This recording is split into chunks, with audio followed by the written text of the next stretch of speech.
Oi, gente. Boa noite. Eu sou a Mariana, eu sou ex-aluna do PPGMC. Eu entrei em 2021 e defendi agora, em maio de 2023, que parece que foi ontem. Eu trabalho na área de tecnologia, com a parte de gestão de produto digital, e eu quis que o meu projeto tivesse alguma sinergia com isso, de alguma maneira, e, por isso, eu decidi fazer sobre algo ligado à experiência do usuário. A primeira ideia era em plataformas móveis, mas a coisa acabou expandindo um pouco. Então, ficou com esse título, né, Experiência no Streaming, um estudo sobre as variáveis que influenciam o valor percebido do consumidor do Globoplay, que, no caso, foi um estudo de caso do Globoplay, que a ideia era juntar essa questão de experiência do usuário com valor percebido.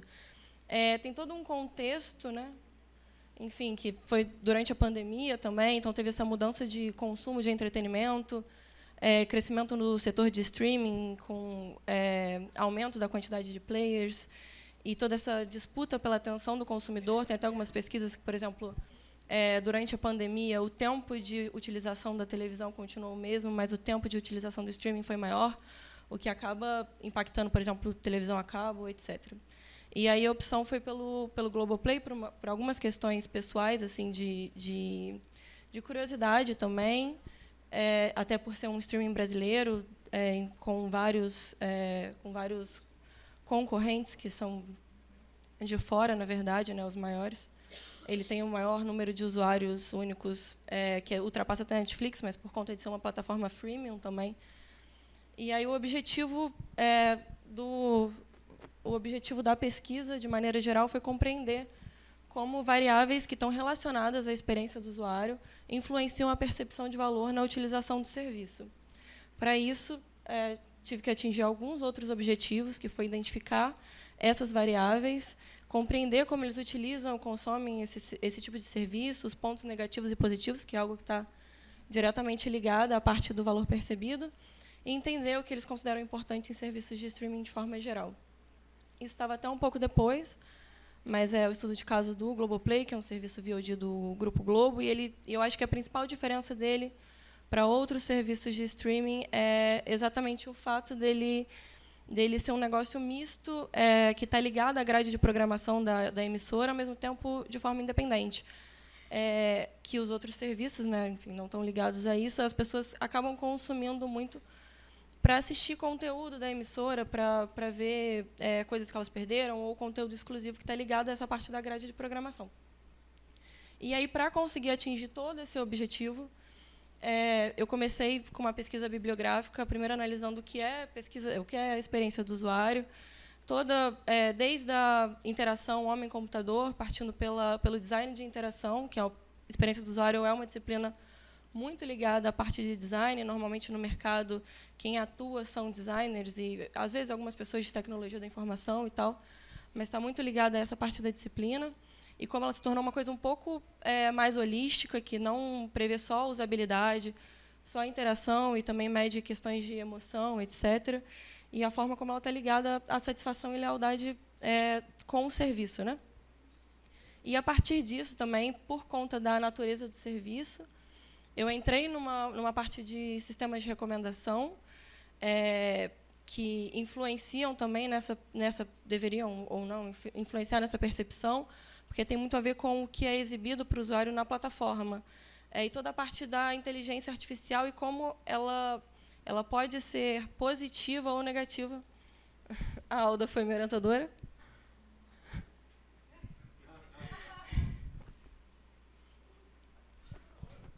Chegou no tempo.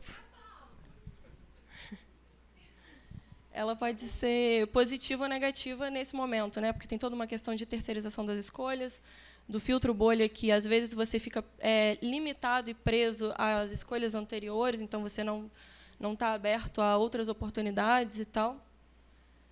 E aí, depois disso, foi toda feita uma pesquisa de comportamento do consumidor digital, que envolve todas as atividades que antecedem, acompanham e seguem essas decisões de compra, e a jornada do consumidor online, que precisa ser medida para entender como funciona essa experiência, etc.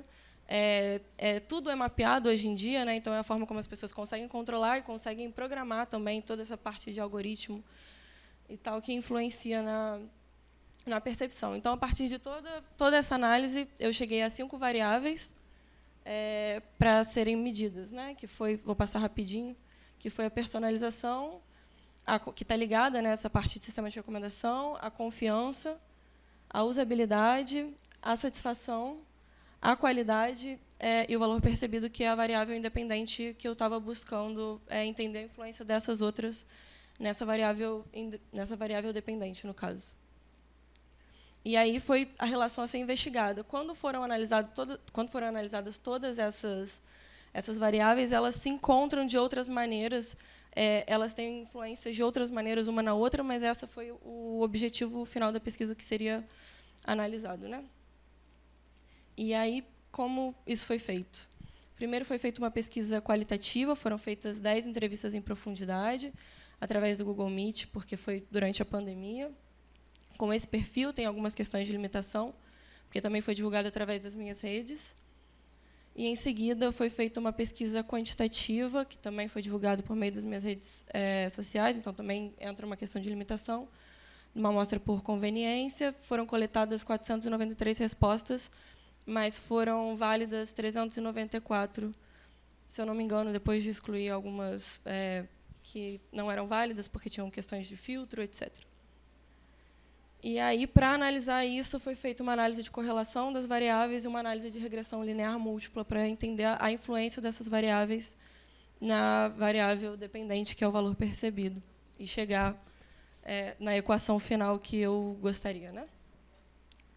Aí, primeiro, a análise da pesquisa qualitativa, que teve o conteúdo como principal motivador. As pessoas entendiam o conteúdo como o motivador de assinatura e o motivador de continuar utilizando o serviço, que retoma o que foi visto lá atrás, né, essa parte do foco do conteúdo Globo como um diferencial.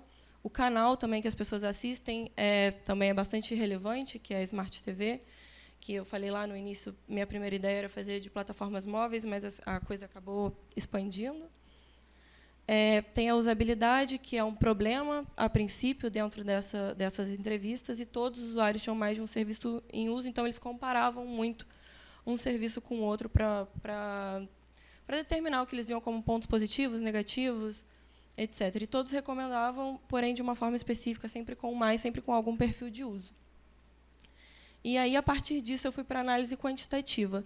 Só que, antes disso, a partir dessa análise qualitativa, eu percebi a necessidade de incluir mais uma variável que não foi colocada a partir da pesquisa bibliográfica, que foi a qualidade do conteúdo. Porque, como foi algo muito citado relacionado a essa experiência no serviço na pesquisa qualitativa, então, viu-se a necessidade de colocar uma sexta variável para ser medida aí também. Então, esse foi o perfil, né? A maioria eram mulheres cis, 90% moradores da região sudeste, 78% entre 25 e 40 anos. E aí, primeiro, foi mapeado um perfil de utilização do serviço, quantos serviços as pessoas utilizavam, quais elas mais utilizavam. Então, quase todas tinham mais de um serviço em uso, também, o que serve para uma comparação entre eles. E aí depois foi feita uma verificação desses atributos que eles consideram relevantes nas plataformas de streaming de maneira geral, que era um dos objetivos secundários da pesquisa. E aí, enfim, isso era de uma maneira geral que eles consideravam relevante para depois a gente conseguir cruzar com o que eles percebiam do Globoplay, no caso. Então, o que era mais importante? Conteúdo, qualidade da imagem, possibilidade de ter vários usuários utilizando o serviço da mesma assinatura, que depois, quando esses dados foram cruzados, a gente viu que algumas coisas eles entregavam, outras não. E o que foi pouco relevante, que nem está aí, eram algumas questões de assistir em conjunto, watch party, etc. E aí, depois disso, foi o que eu falei que foi cruzado com essa, que foi a análise de satisfação dos atributos do Globoplay. Que aí, enfim, nenhum foi plenamente satisfatório, porque nenhum atingiu 5, mas os que ficaram mais no alto, que foi essa possibilidade de ter vários usuários utilizando a mesma assinatura, que corrobora com o que foi visto, né, do que eles valorizam mais. E logo em seguida vem o que eu estava falando da questão do diferencial, que é assistir canais ao vivo, do diferencial do conteúdo do serviço. E aí, depois disso, eu chego nessa relação das variáveis com o valor percebido, e a primeira coisa que eu vi foi uma correlação entre as variáveis, que é para medir a força entre uma e outra. A menos forte, né, a mais fraca, que está dentro de um limite variável, um limite moderado, é a confiança ligada ao valor percebido, mas tem alguns pontos de atenção, como satisfação, que está muito correlacionado à usabilidade, e o valor percebido que está muito correlacionado à satisfação, à própria usabilidade, à personalização, etc., que atingiram grau forte, né, quando é feita essa análise. Em seguida, é a análise de regressão para medir a influência de cada uma dentro do valor percebido, que aí a gente chegou a essa equação. Teve só um limitante, que foi da confiança, que, quando foi medido o p-valor, que para medir a significância estatística, ficou um pouquinho abaixo do recomendado, mas era um pouco, então teve essa limitação. Mas o resto tudo atingiu o que deveria, e o mais forte foi, no caso, a satisfação, seguida da qualidade e da qualidade de conteúdo. E aí, a partir disso, foi o que eu falei, né? A satisfação apresentou a maior influência do valor percebido.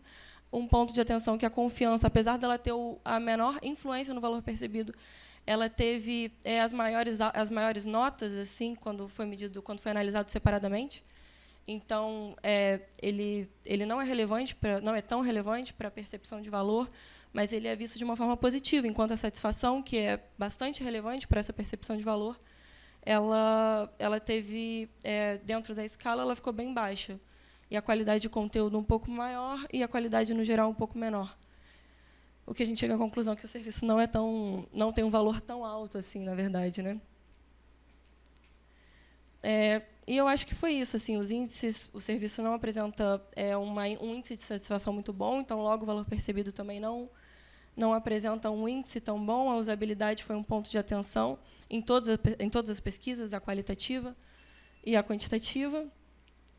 E o principal diferencial fica com o conteúdo, que ele é bastante relevante, apresenta notas até maiores do que a média. E eu acho que é isso.